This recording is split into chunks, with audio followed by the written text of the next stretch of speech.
It took me 4.5 months to make my first sale as a digital marketer, and now I pull in $5,000 to $15,000 every single month as a digital marketer, busy, stay-at-home mom who does not have time to do this crap. Here are 3 mistakes I made the first time that if I restarted, I would not do again. And the last one's the most important and cost me the most money. Number 1 is not making a plan for how I'm going to post and being strategic about posting. I knew I wanted to post 3 times a day, but that consumed my life and really started leading me to burnout. And I had to think of the most profound things every single time, and it was just so exhausting and took up 4 or 5 hours to think of those ideas, make the video, edit the video, and post the video. And who has that time?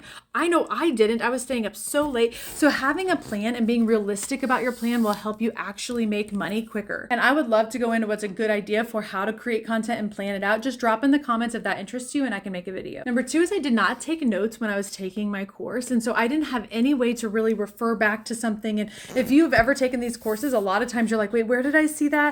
And what did they say? And then you find yourself trying to find information, and that takes so much time. So I know it's hard to know what's important, but I think you will get an understanding of what's important to know and just start jotting down where things are within your course. It'll save you so much time, and you'll be able to pull out the things that you think are the most important that you can start actively working on at that time. The third mistake that I made was I never looked at my analytics. And at first I thought okay, great, I don't really have any analytics to look at. What am I looking at? And honestly, if you post 3 times a day for the first 3 weeks, have a day that you look at your analytics and don't make any content. Because if you don't know which videos are getting more views, even if these get 200 and these get 300, the ones that got 300 got more views for a reason. So you need to break down what you did in the better videos. Even if it's these got 200, these got 250. Figure out what made the 250, right? Figure out, was your hook on screen large? Were the captions easy to read? Was your actual hook that you used when you first, was it scroll stopping? How fast did you talk? Were you telling a story? Did you ask a question? Did you ask for comments below? Did you ask people to save it or like it?